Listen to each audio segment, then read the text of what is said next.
باب الإخلاص وإحضار النية في جميع الأعمال والأقوال البارزة والخفية.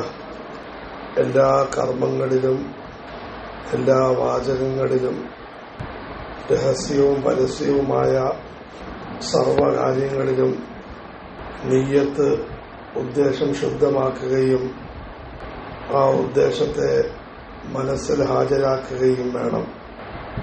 നമ്മുടെ പ്രവർത്തനങ്ങൾ രണ്ടു തരത്തിലാണ്. ഒന്ന് വാചകങ്ങൾ, മറ്റൊന്ന് കർമ്മങ്ങൾ. ഇത് രണ്ട് വിഭാഗമാണ്.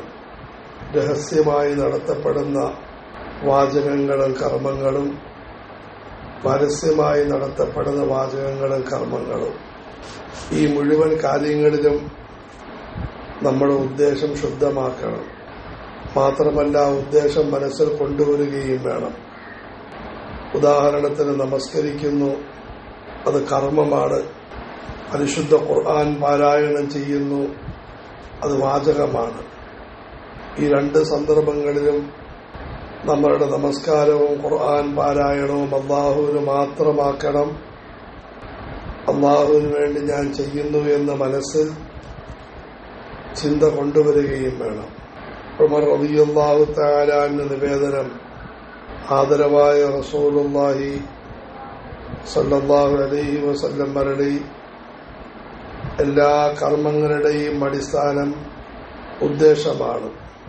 ഓരോരുത്തർക്കും അവർ ഉദ്ദേശിച്ച കാര്യം, ലക്ഷ്യം വെച്ച വിഷയം ലഭിക്കുന്നതാണ്. ആരെങ്കിലും അല്ലാഹുവിലേക്കും ദൂതനിലേക്കും പലായനം ചെയ്താൽ അവന്റെ പലായനം അല്ലാഹുവിലേക്കും ദൂതനിലേക്കുമുള്ളതാണ്. ആരെങ്കിലും കരസ്ഥമാക്കാനിരിക്കുന്ന ദുനിയാവിന് വേണ്ടിയോ വിവാഹം കഴിക്കാനിരിക്കുന്ന സ്ത്രീക്ക് വേണ്ടിയോ പലായനം ചെയ്താൽ അവന്റെ പലായനം അവൻ ലക്ഷ്യം വെച്ച കാര്യത്തിനുള്ളതാകുന്നു. ബുഖാരി, മുസ്ലിം. ഈ ഹദീസ് സമാഹാരത്തിൽ സുപ്രധാന സ്ഥാനം വഹിക്കുന്ന ഹദീസുകളിൽ ഒന്നാണ്.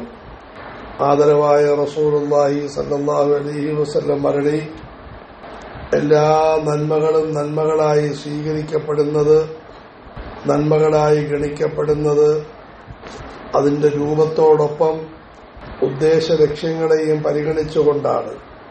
ആരെങ്കിലും നമസ്കരിക്കുന്നു, നമസ്കാരത്തിന്റെ രൂപം ശരിയാക്കണം. തീർച്ചയായും അതിനോടുകൂടി അവന്റെ ഉദ്ദേശം എന്താണെന്ന് നോക്കിയിട്ടായിരിക്കും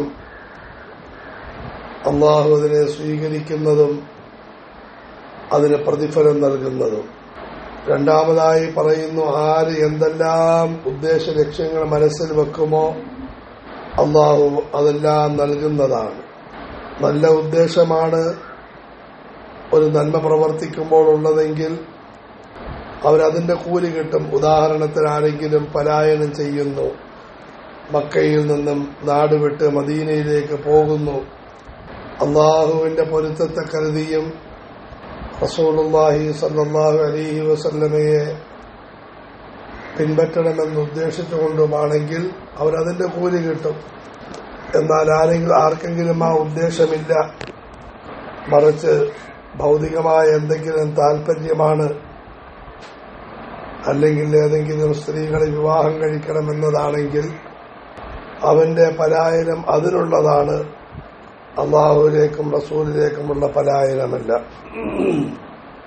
ജാബിർ ഇബ്നു അബ്ദുല്ലാ റളിയല്ലാഹു അൻഹു നിവേദനം, മഹാനവറുകൾ വിവരിക്കുന്നു, ഞങ്ങൾ റസൂലുള്ളാഹി സ്വല്ലല്ലാഹു അലൈഹി വസല്ലമയോടൊപ്പം ഒരു പോരാട്ട യാത്രയിലായിരുന്നു.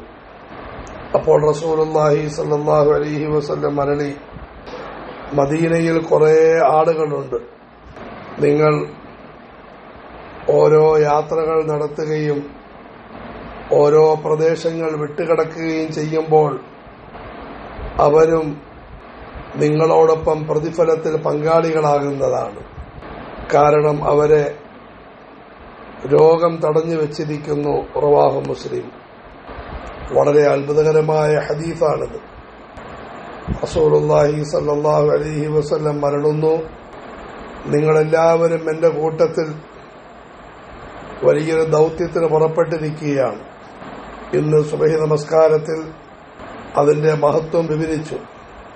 ذلك بأنهم لا يصيبهم ظمأ ولا نصب ولا مخمصة في سبيل الله ولا يطؤون موطئا يغيظ الكفار ولا ينالون من عدو نيلا إلا كتب لهم به عمل صالح.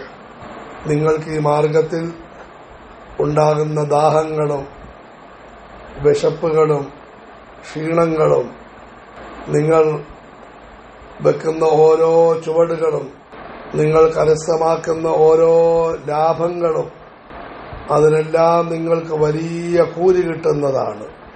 ആദരവായ റസൂലുള്ളാഹി സ്വല്ലല്ലാഹു അലൈഹി വസല്ലം മരളി, ആരെങ്കിലും ഒരു സ്വന്തം വാഹനം ദീനിന്റെ മാർഗത്തിൽ കൊണ്ടുപോവുകയാണെങ്കിൽ, പഴയ കാലഘട്ടത്തിൽ മൃഗങ്ങളാണ് വാഹനം, അതിലേക്ക് നോക്കിക്കൊണ്ട് റസൂലുള്ളാഹി പറയും സ്വല്ലല്ലാഹു അലൈഹി വസല്ലം മരളി, ആ വാഹനത്തിന്റെ മലവും മൂത്രവും അല്ലാഹു തആല അദ്ദേഹത്തിന്റെ നന്മയുടെ ത്രാസിൽ ഭാരമാക്കി വെക്കുന്നതാണ്.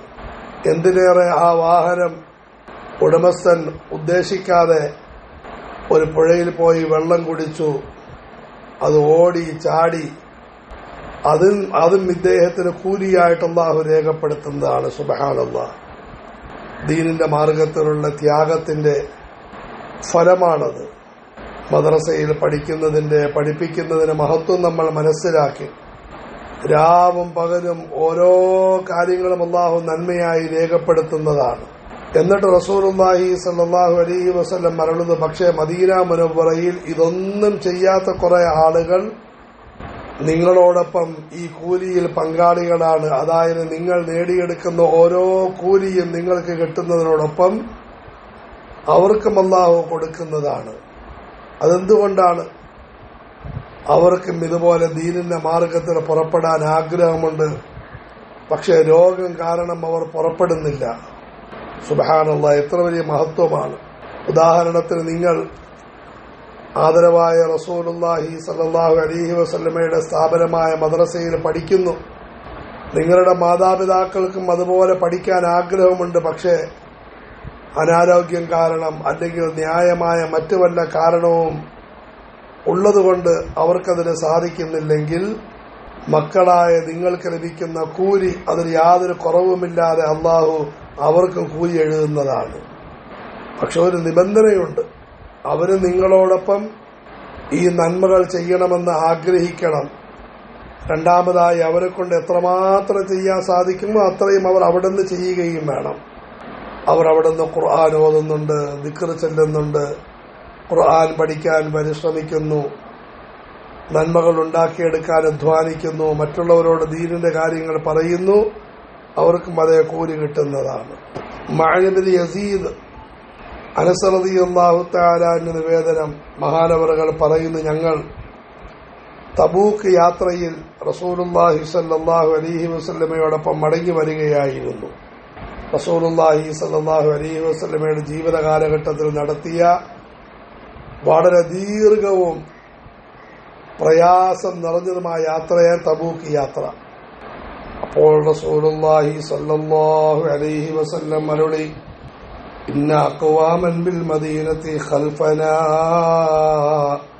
മാ സലക്നാ ശഅബൻ വലാ വാദിയൻ ഇല്ലാ വഹും മഅനാ ഫീഹി ഹബസഹുമുൽ ഉദുർ. മദീനയിൽ കുറെ ആളുകളുണ്ട്, നമ്മൾ ഏതെല്ലാം മലഞ്ചെരിവിൽ പ്രവേശിക്കുകയും മുറിച്ചു കടക്കുകയും ചെയ്യുമോ അവരും നമ്മളോടൊപ്പം അതിലുണ്ടായിരുന്നു. കാരണം അവരെ ന്യായമായ എന്തെങ്കിലും കാര്യം തടഞ്ഞു നിർത്തി. കഴിഞ്ഞ അതേ ഹദീസ് പോലെ തന്നെയാണ്, ഈ യാത്രയിൽ പങ്കെടുക്കാത്ത കുറെ ആളുകൾക്കും ഇതേ കൂലി കിട്ടുന്നു. ന്യായമായ കാരണത്തിന്റെ പേരിൽ അവർക്ക് യാത്രയിൽ പങ്കെടുക്കാൻ കഴിയാത്തതുകൊണ്ട്. ഇവിടെയും നേരത്തെ പറഞ്ഞ കാര്യങ്ങൾ ശ്രദ്ധിക്കണം. ഒന്ന്, ന്യായമായ കാരണം വേണം. രണ്ട്, അവർ കഴിവിന്റെ പരമാവധി അവിടെ തന്നെ ഇരുന്ന് ആ കാര്യങ്ങൾ നിർവഹിക്കണം. പ്രത്യേകിച്ചും ഈ പുറപ്പെട്ടവരുടെ എന്തെങ്കിലും ജോലികളും മറ്റുമുണ്ടെങ്കിൽ അത് ചെയ്യേണ്ടതാണ്. അവരുടെ കുടുംബത്തെ വിട്ടിട്ട് പോയിരിക്കുന്നു, നമ്മൾ ആ കുടുംബത്തിന്റെ കാര്യങ്ങൾ നോക്കണം. അവരെന്തെങ്കിലും സാധനങ്ങൾ വിട്ടിട്ട് പോയിരിക്കുന്നു, ആ സാധനങ്ങൾ സംരക്ഷിക്കണം. മഅൻ ഇബ്നു യസീദ് റളിയല്ലാഹു അൻഹു വിവരിക്കുന്നു, എന്റെ പിതാവ് യസീദ് എന്ന മഹാൻ ഏതാനും ദീനാറുകൾ എടുക്കുകയും അത് ദാനധർമ്മം ചെയ്യാൻ അതുമായി പുറപ്പെടുകയും ചെയ്തു. മസ്ജിദിൽ കണ്ടൊരു വ്യക്തിയുടെ അരികിൽ അദ്ദേഹം അത് കൊണ്ടുവച്ചു. എന്നാൽ അദ്ദേഹം കൊണ്ടുവച്ച വ്യക്തി ഞാനായിരുന്നു. ഞാൻ അത് എടുത്തുകൊണ്ടുവന്നു. ഉടനെ ഇത് കണ്ട പിതാവ് പറഞ്ഞു, പിന്നെ ഞാൻ നിനക്ക് വേണ്ടിയല്ലത് കൊണ്ടുവച്ചത്. ഞാൻ റസൂലുള്ളാഹി സ്വല്ലല്ലാഹു അലൈഹി വസല്ലമയുടെ അരികിൽ പോയി ചോദിച്ചപ്പോൾ റസൂലുള്ളാഹി സ്വല്ലല്ലാഹു അലൈഹി വസല്ലം അരുളി, യസീദേ, നീ നിയ്യത്ത് ചെയ്തതിന്റെ കൂലി നിനക്ക് കിട്ടും. മഅനെ, നീ എടുത്തത് നിനക്കുള്ളതുമാണ്. റവാഹുൽ ബുഖാരി. ഒരു മഹാൻ, അദ്ദേഹത്തിന്റെ പേര് യസീദ് എന്നാണ്, അദ്ദേഹത്തിന്റെ മകന്റെ പേര് മഅൻ എന്നാണ്. രണ്ടുപേരും സഹാബികളാണ്. ഈ യസീദ് എന്ന സഹാബി ഒരിക്കൽ കുറച്ച് പൈസ ദാനം ചെയ്യണമെന്ന ഉദ്ദേശത്തിൽ വീട്ടിൽ നിന്ന് പുറപ്പെട്ട് അത് വെക്കേണ്ട സ്ഥലത്ത് കൊണ്ടുപോയി വെച്ചു. ഉദാഹരണത്തിന് അന്നത്തെ കാലഘട്ടത്തിൽ ദാനധർമ്മങ്ങൾ വെക്കേണ്ട ഏതെങ്കിലും പാത്രമോ സ്ഥലമോ കാണും. നമുക്കും അല്ലാഹു നടപ്പിലാക്കാൻ തൗഫീഖ് നൽകുമാറാകട്ടെ. എവിടെയെങ്കിലും ഒരു പാത്രം വെക്കും, മിച്ചം വരുന്ന ആഹാരം, അതുപോലെ മിച്ചമല്ലാത്ത തന്നെ എന്തെങ്കിലും ആഹാരം, പലഹാരം, വസ്ത്രം അല്ലെങ്കിൽ പൈസ, ഇതെല്ലാം അവിടെ കൊണ്ടുവെക്കും. ആവശ്യക്കാരായ ആളുകൾ അതെടുത്ത് ഉപയോഗിക്കും അല്ലെങ്കിൽ എടുക്കും. ഇത് വളരെ ദാനധർമ്മത്തിന്റെ ലളിതമായൊരു മാർഗമാണ്. അങ്ങനെ അദ്ദേഹം അവിടെ കൊണ്ടുവച്ചു. കുറച്ചു കഴിഞ്ഞ് അദ്ദേഹത്തിന്റെ മകൻ മഅൻ ആ വഴി വന്ന് നോക്കിയപ്പോൾ അവിടെ കുറച്ച് പൈസ ഇരിക്കുന്നു. ദാനധർമ്മത്തിന് വേണ്ടി വെച്ച പൈസയാണ്. അദ്ദേഹം അതെടുത്ത് പോക്കറ്റിലിട്ടു. ഇത് യസീദ് റളിയല്ലാഹു അൻഹു കണ്ടപ്പോൾ പറഞ്ഞു, ഡാ, ഇത് ഞാൻ നിനക്ക് വേണ്ടി വെച്ചതല്ല, ഞാൻ വേറെ ഏതെങ്കിലും സാധുക്കൾക്ക് വേണ്ടി വെച്ചതാണ്. ഉടനെ അദ്ദേഹം പറഞ്ഞു, ഞാനും സാധുവാണ്. ഇല്ലില്ല, ഞാൻ ഉദ്ദേശിച്ച് നീയല്ലാത്ത മറ്റുള്ളവർക്കാണ്. ബാപ്പയും മകനും കൂടി ആദരവായ റസൂലുള്ളാഹി സ്വല്ലല്ലാഹു അലൈഹി വസല്ലം അരികിൽ വന്നു. തങ്ങൾ പറഞ്ഞു, അല്ലയോ മഅനെ, നീ ആവശ്യക്കാരനാണെങ്കിൽ ഇത് നിനക്ക് എടുക്കാൻ അനുവാദമുണ്ട്. അല്ലയോ യസീദെ, നിങ്ങൾ ഉദ്ദേശിച്ചതിന്റെ കൂലി, ദാനധർമ്മത്തിന്റെ കൂലി നിങ്ങൾക്ക് കിട്ടുകയും ചെയ്യും, നിങ്ങൾ ബേജാറാകേണ്ടതില്ല എന്ന് പറഞ്ഞു. സഅദ് ഇബ്നു അബീ വഖാസ് റളിയല്ലാഹു അൻഹു നിവേദനം, മഹാനവറുകൾ പറയുന്നു, ഹജ്ജത്തുൽ വദാഇന്റെ വർഷം ആദരവായ റസൂലുള്ളാഹി സ്വല്ലല്ലാഹു അലൈഹി വസല്ലം എന്റെ രോഗവിവരം അറിഞ്ഞ് എന്നെ സന്ദർശിക്കാൻ വന്നു. എനിക്ക് ആ രോഗത്തിന്റെ പേരിൽ കഠിനമായ വേദനയുണ്ടായിരുന്നു. റസൂലുള്ളാഹി സ്വല്ലല്ലാഹു അലൈഹി വസല്ലം തങ്ങളെ കണ്ടപ്പോൾ ഞാൻ പറഞ്ഞു, അല്ലാഹുവിന്റെ ദൂതരെ, അങ്ങ് കാണുന്നത് പോലെ എനിക്ക് കഠിനമായ വേദനയുണ്ട്. എനിക്ക് കുറെ സമ്പത്തുണ്ട്. എനിക്കാകെ ഒരു മോള് മാത്രമേ ഉള്ളൂ. ഞാൻ എന്റെ സമ്പത്തിന്റെ 1/3 ഭാഗം ദാനം ചെയ്യട്ടെ. റസൂലുള്ളാഹി സ്വല്ലല്ലാഹു അലൈഹി വസല്ലം പറഞ്ഞു, വേണ്ട. ഞാൻ പറഞ്ഞു, പകുതി ദാനം ചെയ്യട്ടെ. അല്ലാഹുവിന്റെ ദൂതരെ, റസൂലുള്ളാഹി സ്വല്ലല്ലാഹു അലൈഹി വസല്ലം പറഞ്ഞു, വേണ്ട. എന്നാൽ 1/3 ദാനം ചെയ്യട്ടെ. അല്ലാഹുവിന്റെ ദൂതരെ, റസൂലുള്ളാഹി സ്വല്ലല്ലാഹു അലൈഹി വസല്ലം പറഞ്ഞു, 1/3 ദാനം ചെയ്തുകൊള്ളിൻ, അത് തന്നെ വളരെ കൂടുതലാണ്. നിന്റെ അനന്തരാവകാശികളെ സമ്പന്നരായ നിലയിൽ നീ വിട്ടിട്ട് പോകുന്നത് ജനങ്ങൾക്ക് മുമ്പാകെ കൈ നീട്ടി അവർ നടക്കുന്ന നിലയിൽ ദരിദ്രരായി അവരെ വിട്ടിട്ട് പോകുന്നതിനേക്കാളും നിനക്ക് ഉത്തമമാണ്. സഅദേ, അല്ലാഹുവിന്റെ പൊരുത്തത്തെ ഉദ്ദേശിച്ചുകൊണ്ട് നീ എന്തെങ്കിലും ദാനം ചെയ്താൽ നിനക്കതിന് പ്രതിഫലം നൽകപ്പെടുന്നതാണ്. നിന്റെ ഭാര്യയുടെ വായയിൽ വെച്ചുകൊടുക്കുന്ന ആഹാരത്തിനും പ്രതിഫലം ലഭിക്കുന്നതാണ്.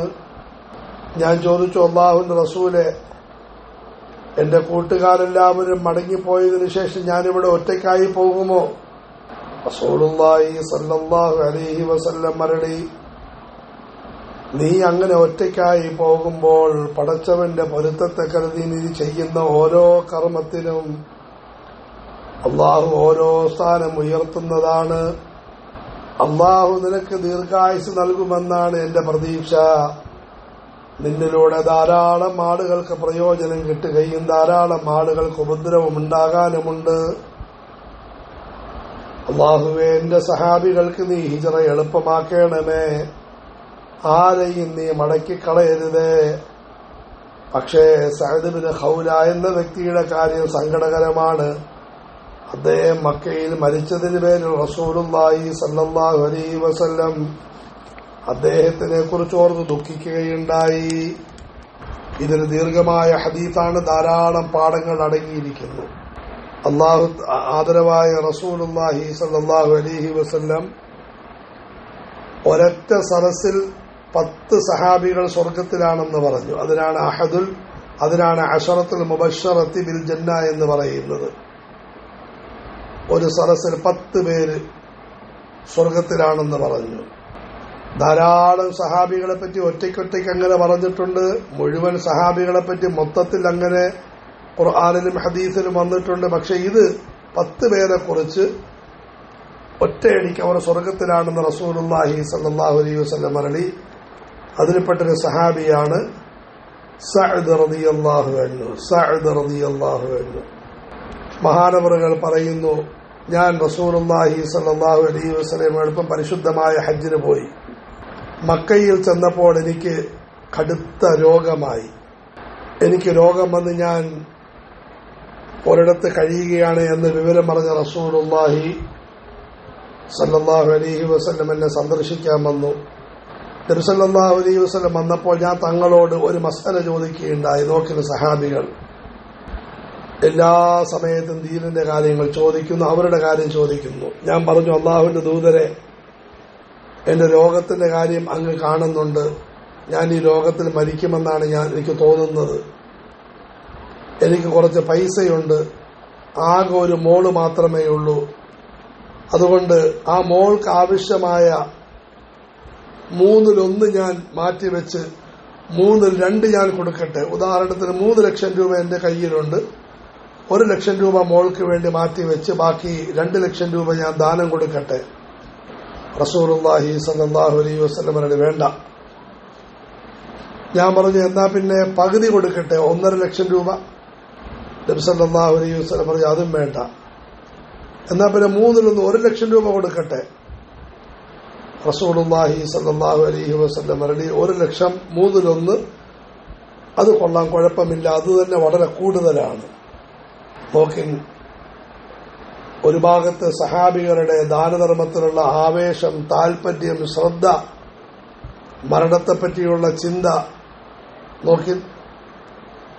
മറുഭാഗത്ത് റസൂലുള്ളാഹി സ്വല്ലല്ലാഹു അലൈഹി വസല്ലമയുടെ സൂക്ഷ്മത, ശ്രദ്ധ. എന്ത് കിട്ടിയാലും വന്നോട്ടെ എന്ന് പറയും. മദ്രസയുടെ ആവശ്യവും മസ്ജിദിന്റെ ആവശ്യവും മാത്രമല്ല നോക്കേണ്ടത്, തരുന്ന വ്യക്തിയുടെ അവസ്ഥയും അവരുടെ കുടുംബത്തെയും നോക്കണം. എന്നിട്ട് തങ്ങൾ അരുളി, സഅദേ, നിന്റെ കുടുംബത്തെ സമ്പന്നരാക്കി അവർക്ക് വേണ്ടി വല്ലതും സമ്പാദിച്ച് അനന്തര സ്വത്താക്കി മാറ്റിവെച്ചിട്ട് മരിക്കുന്നതാണ് ഉത്തമം. നീ അവരെ ദരിദ്രരാക്കി നീ മരിച്ചതിന് ശേഷം ജനങ്ങളോട് കൈനീട്ടി നടക്കുന്നൊരവസ്ഥ ഉണ്ടാകാതിരിക്കുന്നതാണ് ഉത്തമം. സുബ്ഹാനല്ലാഹ്. നമ്മളുടെ മാതാപിതാക്കൾ, പ്രത്യേകിച്ചും വിദേശത്തുള്ള സഹോദരങ്ങളെല്ലാം കഠിനമായ ജോലി ചെയ്യുന്നത് ഈ ഒരു ഉദ്ദേശത്തിനാണ്. അല്ലാഹു തആല എല്ലാവരെയും അനുഗ്രഹിക്കുമാറാകട്ടെ. അവരുടെ ത്യാഗങ്ങൾക്ക് ഉന്നതമായ കൂലി നൽകുമാറാകട്ടെ. വിദേശത്തുള്ള എന്നല്ല നാട്ടിലുമുള്ള ധാരാളം അധ്വാനിക്കുന്നവർ മര്യാദയ്ക്ക് ആഹാരം കഴിക്കാറില്ല, സുഖകരമായി കിടന്നുറങ്ങാറില്ല. ഒരു ബെഡിലാണ് അവർ ഒതുങ്ങിക്കഴിയുന്നത്. അവരുടെ മക്കളായ നാം ഓരോരുത്തരും കുടുംബക്കാരും പൈസ ധാരാളം ലാവിശായി ചെലവഴിക്കുകയും അവിടെ ഇവിടെയുമെല്ലാം മുടക്കുകയും ധൂർത്തടിക്കുകയും സ്കൂട്ടറിലും അതുപോലെ കാറിലും ബസ്സിലും പ്ലെയിനിലുമെല്ലാം കറങ്ങി നടക്കുകയും ചെയ്യുന്നത് എത്ര വലിയ തെറ്റാണ്.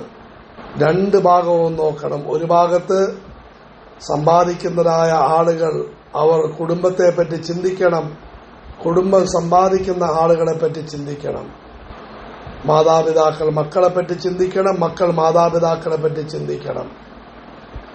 വാപ്പയും ഉമ്മയും ഏൽപ്പിച്ചിരിക്കുന്നതായ ഉടുപ്പ് കീറിപ്പറിച്ച് നശിപ്പിക്കാനുള്ളതല്ല, സോപ്പ് കൈകൊണ്ട് ഞെക്കി നശിപ്പിക്കാനുള്ളതല്ല, ആഹാരം കലക്കി റെഡിയാക്കി വലിച്ചെറിയാനുള്ളതല്ല, മെത്തയും വിരിപ്പുമൊന്നും നശിപ്പിക്കാനുള്ളത് എല്ലാം സൂക്ഷിക്കണം.